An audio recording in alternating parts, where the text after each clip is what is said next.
Welcome, learners, to Documentary Today. I'm your host, Jesse Owen. And I'm your second host, Claire Fortenberry. Today we're going to present you all with the tale of the election of 1896. In our most recent election, the American people experienced a campaign full of vitriol and spite.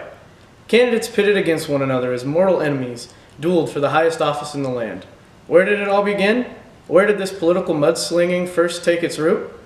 The election of 1896 between William McKinley, a Republican from Ohio, and William Jennings Bryan, a Democrat from Nebraska. In this particular election, we witnessed the first appearance of personal attacks and smear campaigns against both candidates. This was also one of the first campaigns to feature large, ambiguous donations to candidates. The election of 1896, underrated as it is, set the stage for many elections to come, from then until now. Join us as we take an introspective at both candidates and at this pivotal point in American history that changed the face of party politics in this country for a century to come. So come, join us, and learn.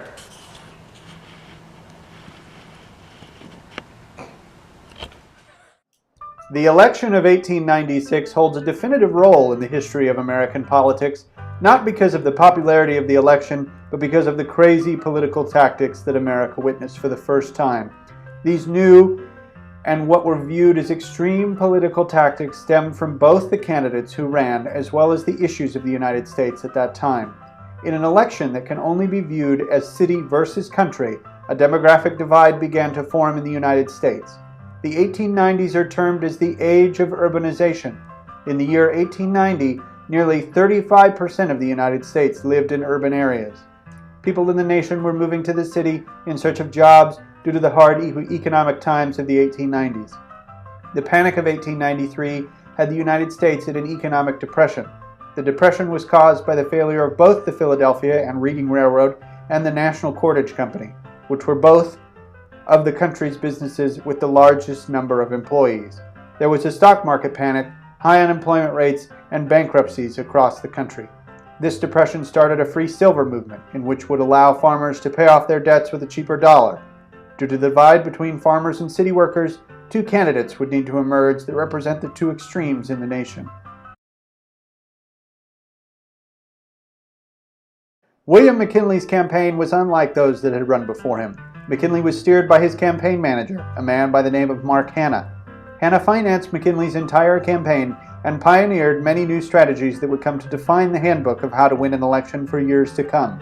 The Panic of 1893 created a climate of economic division in the country, and W.J. Bryan's ill-funded campaign had the emotional appeal to the working man of freeing up silver to be used to back currency. McKinley, vehemently opposed to the idea of free silver, had a tough battle to fight in order to sway the American people to his side. The economy had been crippled by the panic 3 years earlier, and average Americans were looking for a way out. Mark Hanna started by setting up two substantial campaign offices, one in Chicago and one in New York. The Chicago campaign office would be used as a headquarters for the voice of the campaign.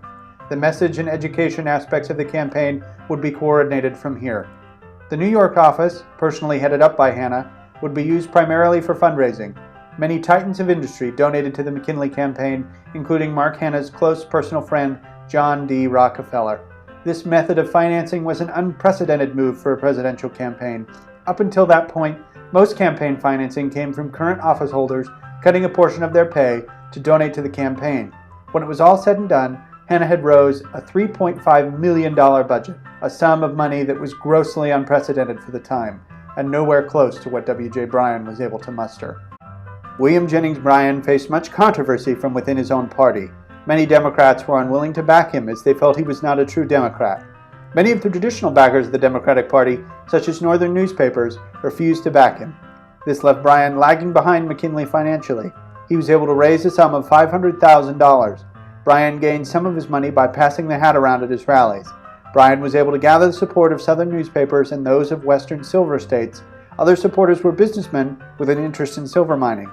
His support was strongest in the South, Midwest, and Rocky Mountain states.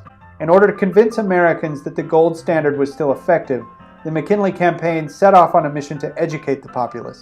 This massive budget was used to create pamphlets, posters, and flyers explaining the benefits of the gold standard and the downsides to free silver. These papers flooded the country, and almost every town in America was plastered with pro-McKinley propaganda. Printed speeches were widely distributed. The McKinley campaign sought to massively outspend the competition, a goal they accomplished readily. There was no way Bryan could keep up. McKinley's goal was to convince Americans that free silver would, in fact, hurt the economy, not help it. Aside from campaign spending, McKinley, Hanna, and the rest of his campaign was determined to hit Bryan where it hurt. The Republicans focused on brutal character attacks, accusing Bryan of being a dangerous religious fanatic as well as a dangerous economic revolutionary who would single-handedly decimate the American economy. The Times, which supported McKinley, published a series of articles in which prominent analysts discussed quite seriously whether Bryan was crazy. One expert wrote, "I don't think Bryan is ordinarily crazy, but I should like to examine him as a degenerate." The piece interviewed so-called experts from the psychiatric field that concluded he suffered from megalomania, delusions of grandeur, and querulent logorrhea, a disease in which one complains too much. In stark contrast to Bryan's fast-moving campaign, where he traveled all around the country and spoke to various voters in their homes and in town halls across the country, McKinley chose a front porch campaign and decided that he would let the voters come to him.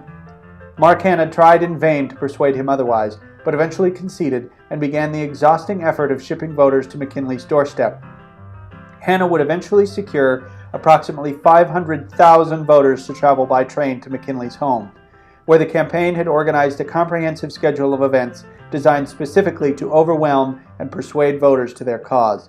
All of McKinley's speeches were written and planned, and as soon as they were given, were sent out by telegraph to newspapers all across the country.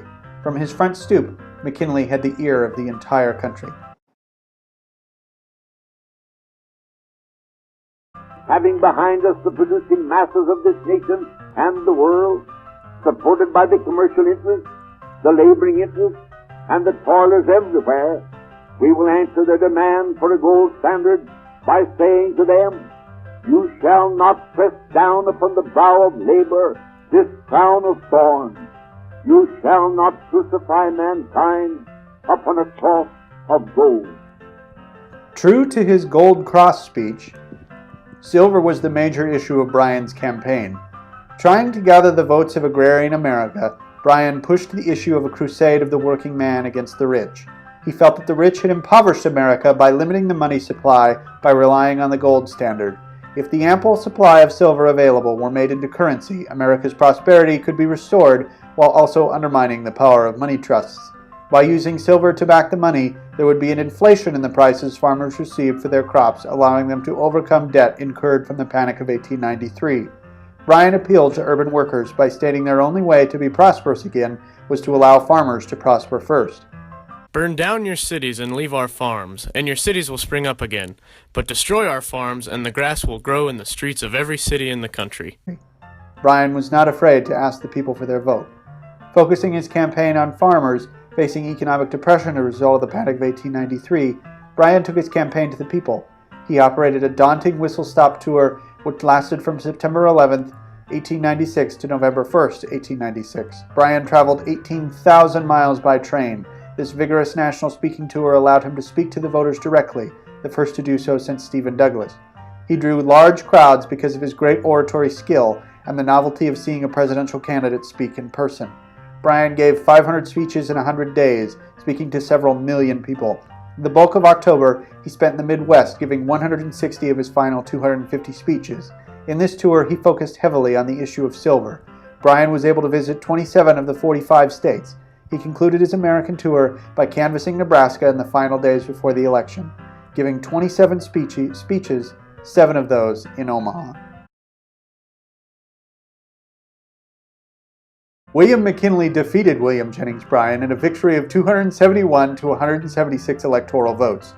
He also had the popular vote of 7,104,779 to Bryan's 6,502,925. This election shows the struggle between rural and city Americans, based upon the issue of the gold standard. The silver standard would have benefited farmers, but remaining with the gold standard helped industrial workers more. Another factor that contributed to McKinley's win was that many lower-class laborers voted with the political labor bosses who supported McKinley. Another key difference in the campaign mechanisms was Bryan conducted a whistle-stop campaign and McKinley conducted a front porch campaign. Bryan went across the country to the voters, but McKinley let the voters come to him.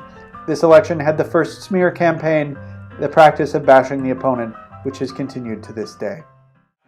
We hope you enjoyed our feature presentation. Thank you for joining us. And tune in next time for Documentary Today!